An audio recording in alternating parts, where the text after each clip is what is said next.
hari Selasa tanggal 20 Januari dan sekarang kita akan melakukan kunjungan ke produksi PT Aires yang produksi jersey dan sportwear. Ayo kita ikuti.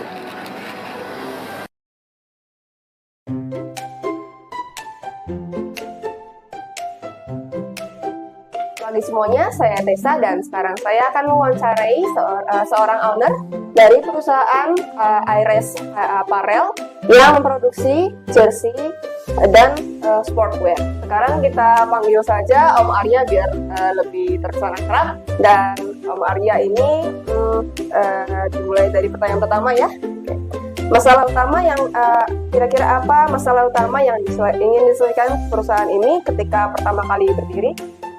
Oke, sebenarnya saya perkenalkan diri ya. Saya Arya, saya owner dari Aires Apparel. Kebetulan kita ini produsen untuk jersey, lebih terkhusus untuk sportwear. Nah, kalau terkait masalah yang banyak ditemui selama kita melaksanakan pekerjaannya, Aires itu berdiri untuk menyelesaikan masalah utama customer yang butuh jersey custom, ya, yang cepat, yang rapi, yang terjangkau secara harga. Banyak vendor yang dulunya itu prosesnya lama gitu ya, banyak lama, terus komunikasi terkait desain juga kurang bagus, terus dan hasilnya itu kurang konsisten, dalam artian kadang bagus, kadang bisa turun secara kualitas. Berarti terkait dengan kualitas dari produksi tersebut ya? Iya.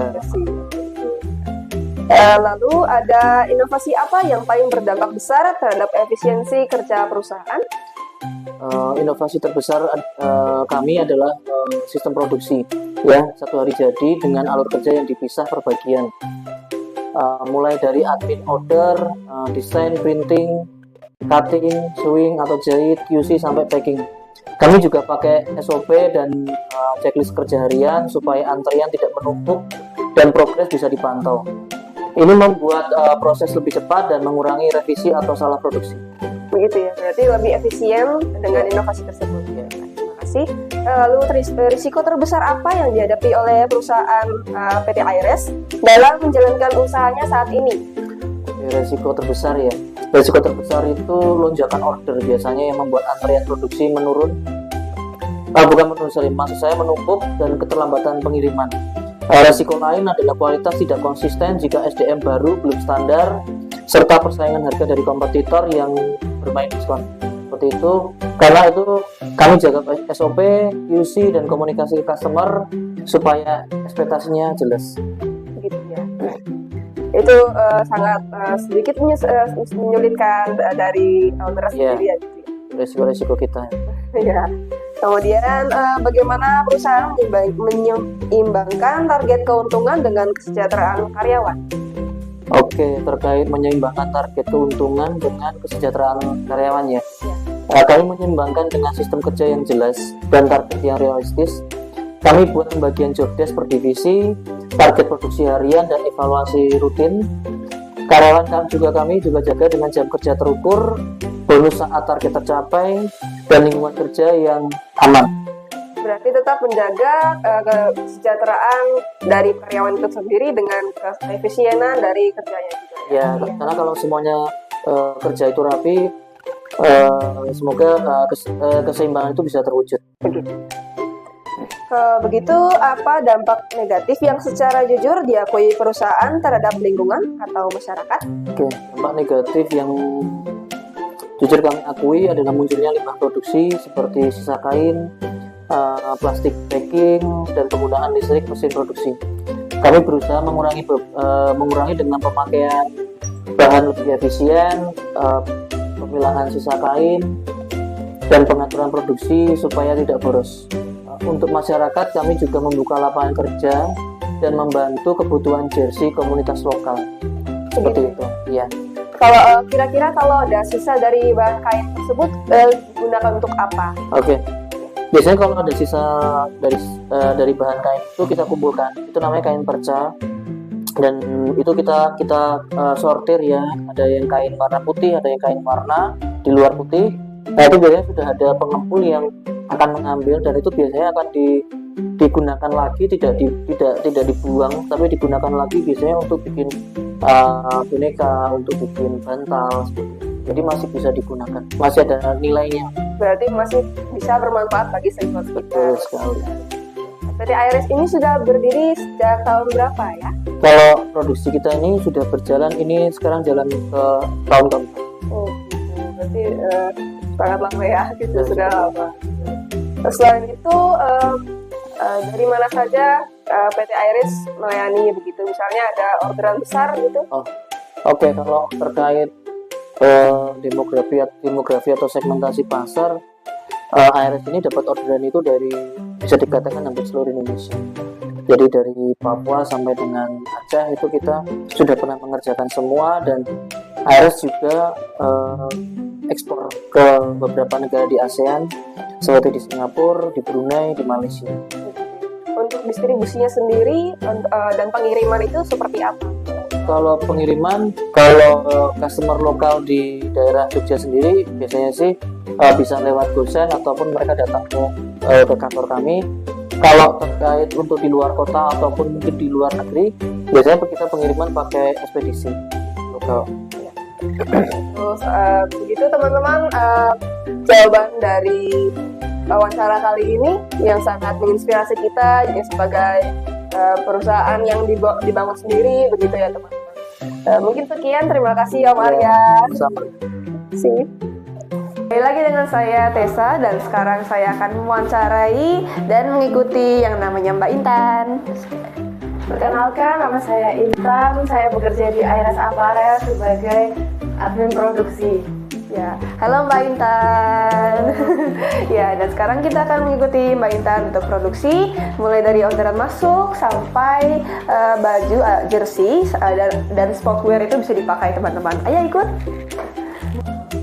Berikut untuk kita terima orderan ada di CRS Order bernama Mbak Via.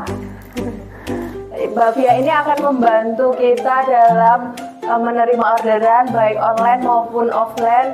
Nah, di situ kita ada proses yang pertama, ada DP desain. Nanti kalau udah ada DP desain, udah DP masuk, kita akan bantu desainkan, Mbak. Oh iya, berarti habis DP langsung desainnya. Iya.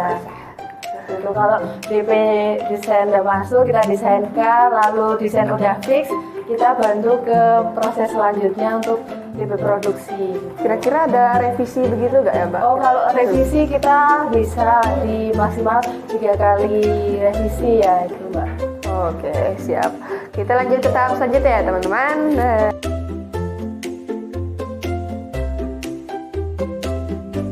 Oke, ya teman-teman, mungkin kita lanjut saja ke admin produksi ya, Mbak Intan. Iya. Ya, mungkin bisa dijelaskan. Nanti kalau sudah desain tadi udah fix, kita akan ke DP produksi yang menghandle ada Mbak Carmen, Mbak.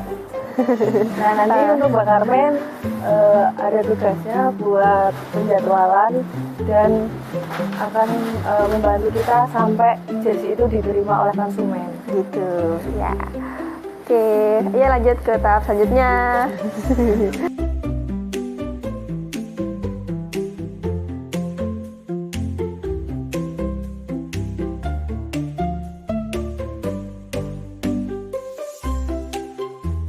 Nah, teman-teman, ini adalah tahap desain dan layouting ya. Aduh. Berikut untuk desainnya seperti ini, lalu untuk polanya seperti ini yang akan dicetak pola besar. Gitu, ya. Oke.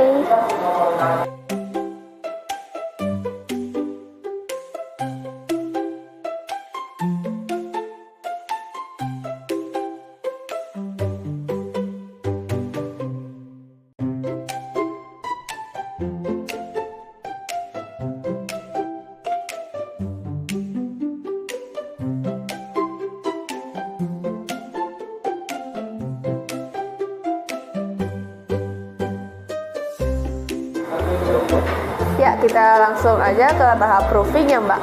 Bisa Iya. dijelaskan? Untuk tahap proofing ini kita melihat pola dan melihat warna sebelum ke cetak besar, Kak. Jadi kita harus ACC dulu ke customer apakah sudah sesuai atau belum sesuai desainnya tadi. Oh ya, berarti penyesuaian warna ya, begitu. Sebelum skala besar, teman-teman. Oke, kita lanjut.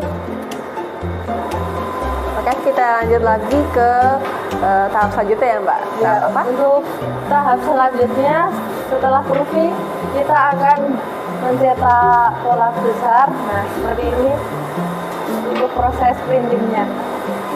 Gitu.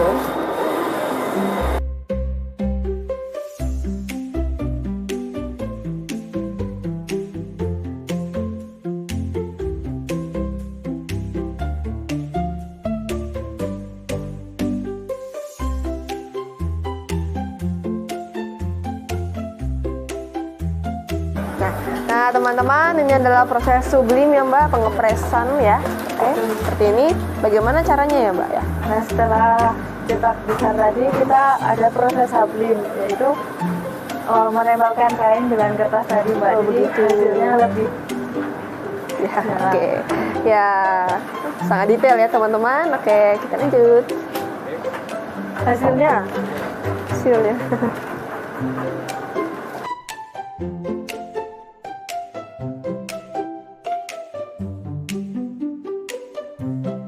Ini adalah proses setelah sublim tadi yang habis dipres, dan bisa dilihat di sini sedang dipotong-potong ya, Mbak ya. Iya. Seperti apa ini? Kita menggunakan alat gunting dan alat pemotong ini ya, Mbak ya. Iya, gitu. Wah, rapi sekali ya, teman-teman. Gitu. Jadi kita harus mengikuti garis itu yang sudah ada. Ya, berarti harus teliti ya, teman-teman. Oke, kita lanjut.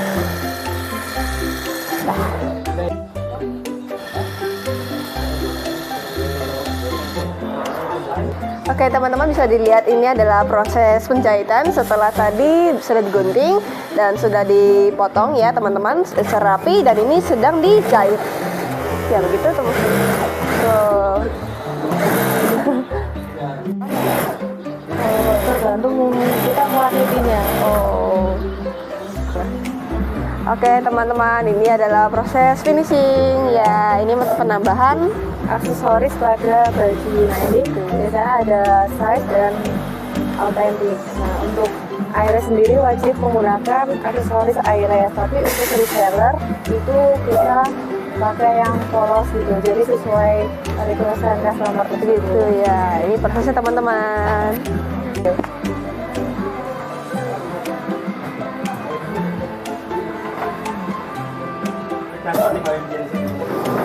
Wah, rapi banget.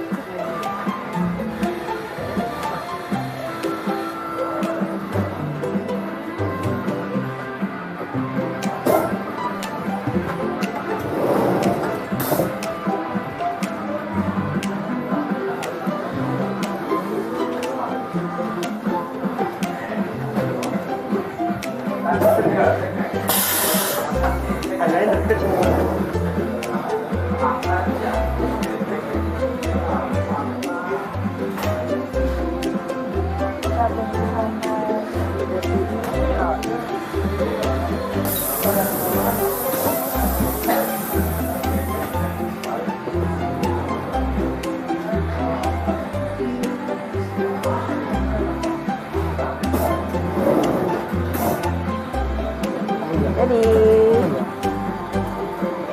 oke, teman-teman, ini hasil akhirnya. Bagus sekali ya, teman-teman. Ini bahannya apa, Mbak? Nah, ini menggunakan bahan brick dan bahan army. Di sini juga pakai kerah kombinasi, dan untuk finishingnya kita menggunakan finishing rubber. Oh, begitu ya. Bisa dilihat ya, teman-teman, hasilnya sangat bagus ya. Oke. Nah, teman-teman, ini adalah proses packing. Bisa dilihat ya, Mbak. Nah, nanti sebelum kita masukin ke kardus, kita cross check terlebih dahulu sesuai pesanan customer. Oke.